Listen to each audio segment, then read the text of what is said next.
Aujourd'hui, le 7 janvier 2026. On a ici une Impreza 2014 Subaru, ça va de soi. Une belle petite voiture qui va vraiment très bien en passant. Le problème est le suivant.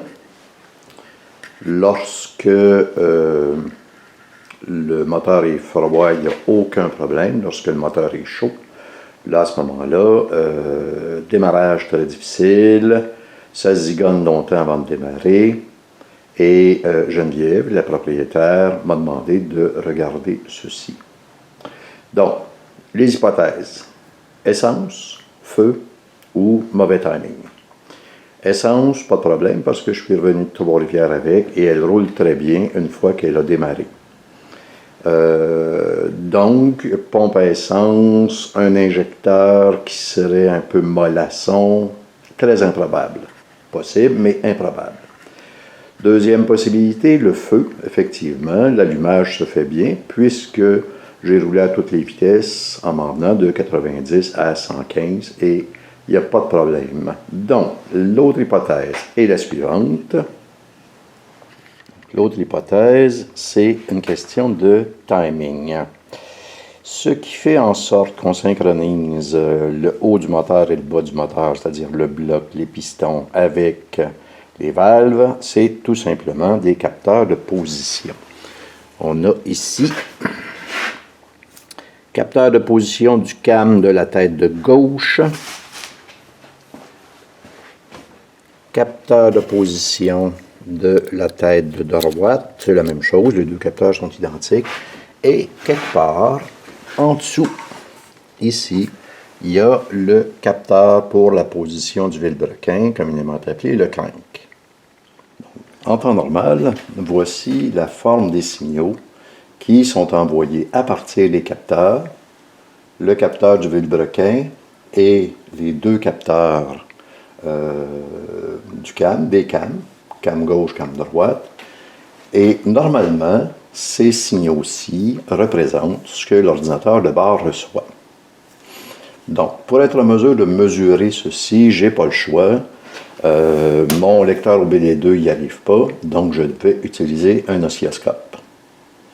Ceci est un chronogramme. Chronogramme est un beau mot en passant. Ça vient du grec chronos et gramma.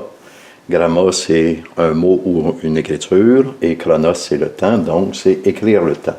Donc voici la séquence qu'on devrait retrouver à l'oscilloscope sur l'ordinateur de bord pour déterminer si effectivement ma théorie est bonne ou pas. Petit détail, je vais synchroniser l'oscilloscope sur les signaux du crank, étant donné que c'est le crank qui détermine en fait si les autres signaux sont bons, si les signaux du cam sont bons ou pas.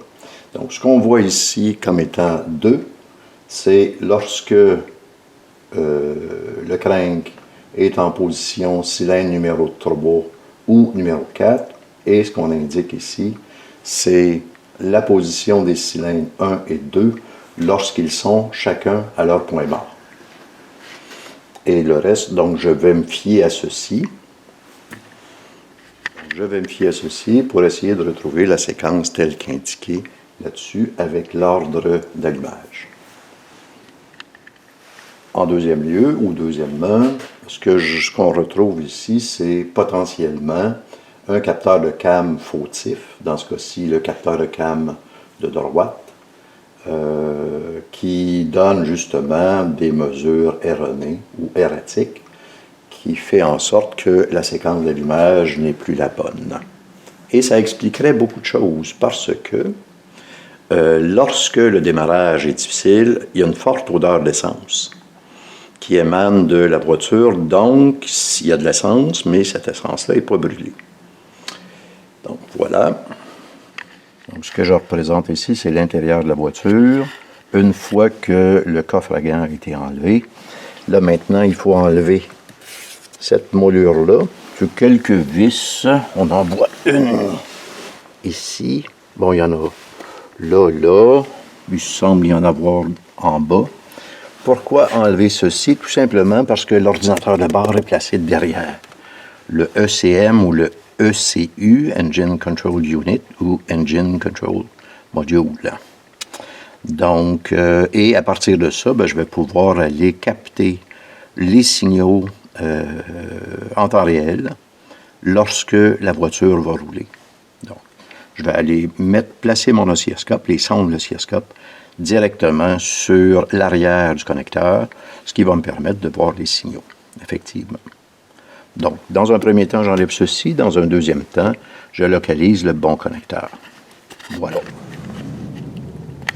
Les détails pour enlever la moulure qu'il y a partout. Dans un premier temps, on a ce machin-là qui est ici, ce clip, la vie est belle.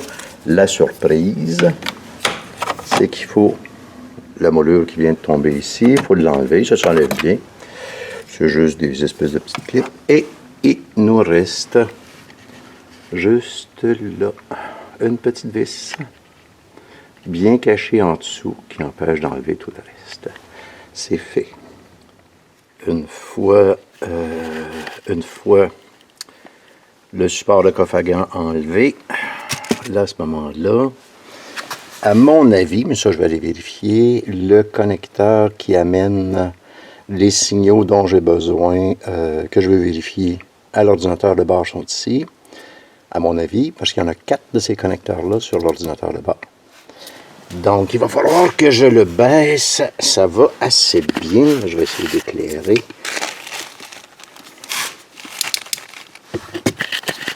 OK. On va essayer même de pointer. Donc, l'ordinateur de bord est retenu par 2 braquettes avec une 10 mm, un tarot de 10 mm ici, et un autre qui est foutument mal placé, qui se trouve quelque part en haut ici. Wow! Et je vais essayer d'aller enlever ça. Ensuite, j'enlève l'ordinateur de bord et je le dépose par terre. Je m'y mets. Bon. La petite tarieuse de boat est enlevée. Elle est particulièrement mal placée parce qu'il y a une conduite d'air qui arrive juste en face. Donc, ce que j'ai fait, c'est que j'ai pris quelques rallonges avec un joint universel, un quart. Et avec ça, ben, j'ai réussi à y accéder. Maintenant, il faut enlever le bloc de relais qui est ici. Il semble y avoir juste 2 clips.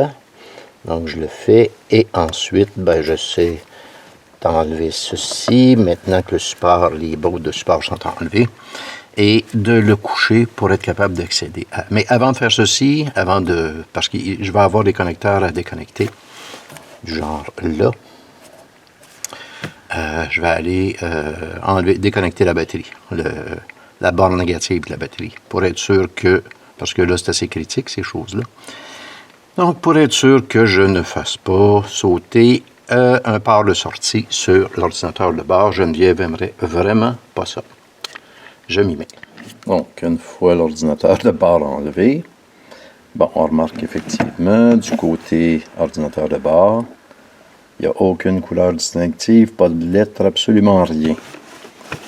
Et du côté des connecteurs, la même chose, il n'y a absolument aucune identification.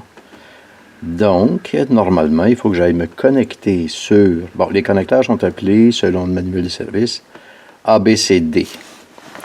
Donc, moi, il faut que j'aille chercher le D, le connecteur D. Donc, est-ce que lui, c'est le D ou lui, c'est le D? C'est sûrement pas B et C au milieu ici. Donc, d'après le manuel de service, il y aurait 2 encoches. Sur ce qui m'intéresse, on va aller le voir directement sur le manuel de service. Voici le croquis, le schéma. Maintenant, j'avoue que c'est un petit peu différent de ce que je vois là-bas. OK, bon, ben je me débrouille avec ça et on verra ensuite. Parce que là, le problème, c'est de bien identifier chacune des tiges, chacune des broches. OK, je m'y remets. Bon. Le mystère des connecteurs ABCD est élucidé. Donc, si je regarde ici, dans le manuel de service, le connecteur D. Ça, c'est une fois que j'ai enlevé, que j'ai déconnecté le connecteur de l'ECM et que je le regarde de face. Si on remarque ici, il y a un espèce de grand trou avec un petit trou. Bon, à quoi ça correspond ceci? Si on va sur le CU, on va essayer de trouver le CU, ici. Mise au point, maintenant.